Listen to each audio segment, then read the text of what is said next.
Can you play World of Warcraft without a PC? This may seem like a really stupid question, but hopefully by bringing out this video with a basic introduction on cloud gaming services, we may be able to get you to realise why this isn't as outlandish as it first sounds.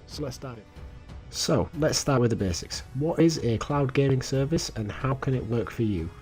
Essentially, a cloud gaming service works by allowing you to use hardware that is located elsewhere to do the role that your PC would normally do. Meaning that the usual process of an input made by you in WoW that would normally be processed natively in your computer is instead sent across the internet to the alternative hardware, processed there and then sent back to you. This allows for minimalistic hardware requirements on your end, as the heavy lifting is being done remotely by hardware that is usually belonging to a company, usually the one that provides the service. Speaking of which, there are numerous companies out there who offer this service. However, when I looked into this, when I decided that it was something I wanted to try, I ended up opting for shadow.tech. So for the purposes of what we're discussing here, theirs is the specific tech that's being reviewed, although this video is more focused on the concept as opposed to the specifics of the company that is providing the services that we're seeing here on screen. So let's break down the pros and cons of using a service like this for playing games, or more specifically for this video, WoW, as opposed to having your own gaming rig at home.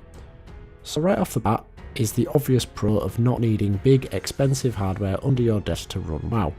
It's no secret that a decent WoW gaming rig, even with it having lower hardware requirements as far as games go than a lot of other big games on the market, it is likely that this gaming rig would hit you for a 4-digit figure to pay up front rather than a 3-digit figure. This is obviously very difficult for some people to be able to afford in the upfront cost. However, by contrast, the service that we are talking about today, with it being a service, is obviously a lot cheaper, but it is a renewable 1-month fee. The example I'm using here is shadow.tech, and the fee that I am paying is £27 a month, which is obviously considerably more achievable for most people than finding one big lump sum fee of thousands of pounds or US dollars. Some napkin maths reveals to us that at these rates it would be over 3 years of the subscription fees before we actually hit the same point as the initial cost of buying a gaming rig by my estimates, which is obviously discussing it as though a gaming rig is at the very low end of things, at about the £1,000 mark, and as a result makes this just so much more financially viable for most people. Now the knock-on effect of this, of course, is that that bill for the hardware does have to be fronted by somebody, and in the case of this service it will obviously be the company that's providing you the service that has to buy the hardware so that they can offer the service to you. Now, by virtue of the fact that these are large companies, they have the capabilities of getting equipment that is beyond the price range of many of the people that are playing. That is the big benefit of using a service like this. You are able to gain access to tech that is far beyond what you might be able to achieve for yourself. As a result, the impact on games is pretty substantial. Ordinarily, the videos that you watch on my channel are filmed natively from my PC, where my settings are set to roughly around the 6 on the average preset in game in WoW, and at 1080p, and runs at roughly 60 to 80 frames per second depending on what I'm doing. By contrast, what we're watching here is the footage that is recorded using Shadow, and it is running on maximum settings, and it is running at a steady 100 frames per second, something which if I attempted to do on my computer with it now being a little bit aging, would definitely not be able to accomplish. Now, out of curiosity, I did want to see if this was something that I'd be able to do without using my PC at all, and as a result I went and tried to use Shadow on my television in my living room, which is a 4K TV, and I was able to play WoW in 4K on maximum settings with no real FPS drop, and that is on a TV with no hardware attached, just the built-in relatively crappy processor that comes with TVs of that nature. This leads nicely on to my next point, which is that I was able to play this on a TV. I did have to hook up a mouse and keyboard to the TV simply to be able to interact and actually use the game, but that was the only hardware that I actually needed. Because all of the heavy lifting is being done remotely by the servers that the company provides, all you actually need is a screen with an internet access so that you can get the video stream that comes through to your computer to show what's actually happening on screen to you, as well as some sort of interconnectivity to actually interact with what you see on screen. They do not need any kind of computer attachment whatsoever. You can do this just with a TV or a phone or something of that nature. To really test how well this machine ran without a computer backing it, because my first instinct was to test it with my computer, I found myself out and about and actually was able to access my Shadow, boot up WoW, and collect my mail and post my auctions using my phone with nothing else with it. My phone on a mobile data connection and no mouse, no keyboard, and I was still able to interact sufficiently well to accomplish the posting of my auctions on WoW. That is how well this works and how much of the capacity of what you're doing on screen is actually done for you by the tech provided by Shadow. Now, if all this sounds too good to be true, it should be noted that there are obviously downsides, and that's what we're moving on to now, the cons of using a system like this. And there is one very big con that stands out from a mile away, and that is the requirement of a good internet connection. Now, I really can't stress enough that when I say a good internet connection, I do mean pretty fantastic by most people's standards. So, when I first tried to use this shadow.tech system, I was on my laptop and it was using a slow 2.4 GHz Wi-Fi connection that was only pulling at about 22 megabytes per second according to what Shadow felt it was able to allocate to itself based on what was coming into the laptop when you run the software's built-in speed capability checks. When I then connected at that speed and attempted to use Shadow, it wasn't a particularly pleasant experience. It was functional, but it wasn't fantastic. Now, at one point I did, as I alluded to earlier, play on my phone, and that went surprisingly well, but I do want to make it clear that I am based in the United Kingdom, and some of our mobile data is truly fantastic speeds, and if you are not based here in the UK or not based somewhere that has those fantastic speeds available to you, you're not going to have a good time.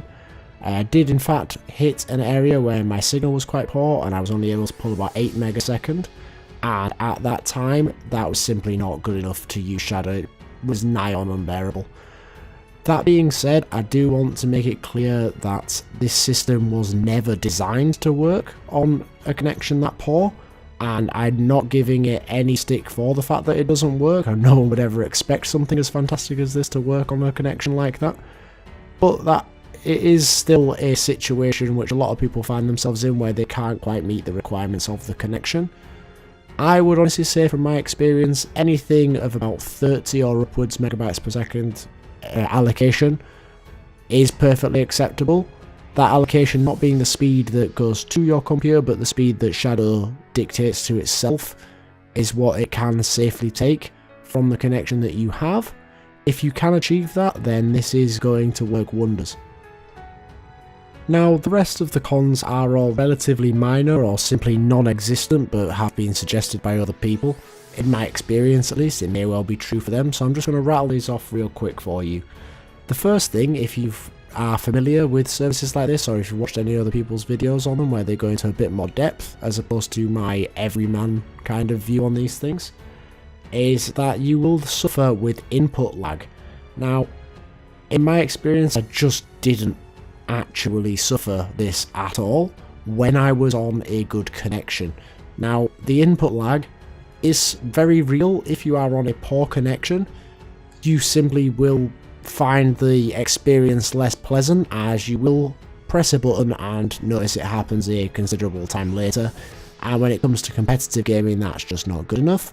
However, if you are playing on the type of internet connection that I have alluded you're going to need and that it is suggested that you use, you will find that you have a substantially better time.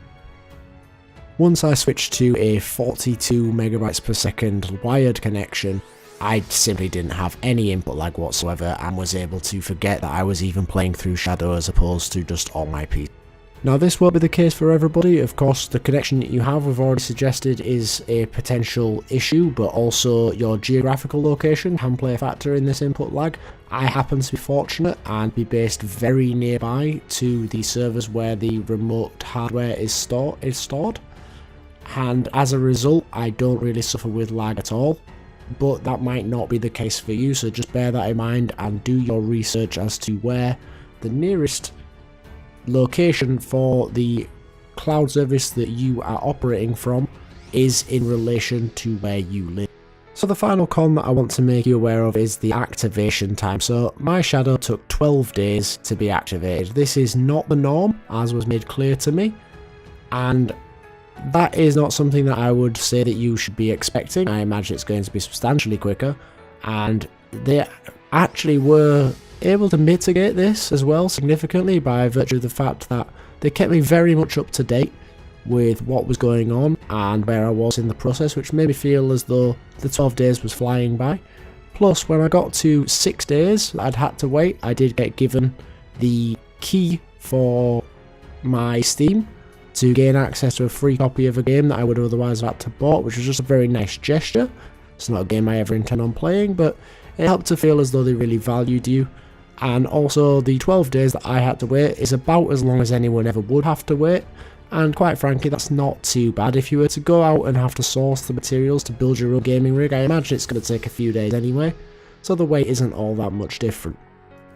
So, can you play World of Warcraft without a PC? You absolutely can. This service has far surpassed what I expected from it. In truth, I didn't expect very much, but even still it's absolutely blown me away. I thought at best I might be able to play in a very remedial sense, but I've actually been able to play this game as it was intended, maximum settings with no worries whatsoever. All you need is a very good internet connection. If you don't have a very good internet connection, I cannot recommend this service, but if you do, there is essentially very little else you need. Basically just a screen, a mouse and a keyboard, and you can play WoW as it was intended in a truly fantastic experience. I hope this video has been enlightening for you. If it has been, please do like the video. Feel free to comment any questions you have for me down below, and if you want to be kept up to date with any more content on cloud gaming services, please do consider subscribing to the channel. It does mean a lot to me. Hope to see you in the next one.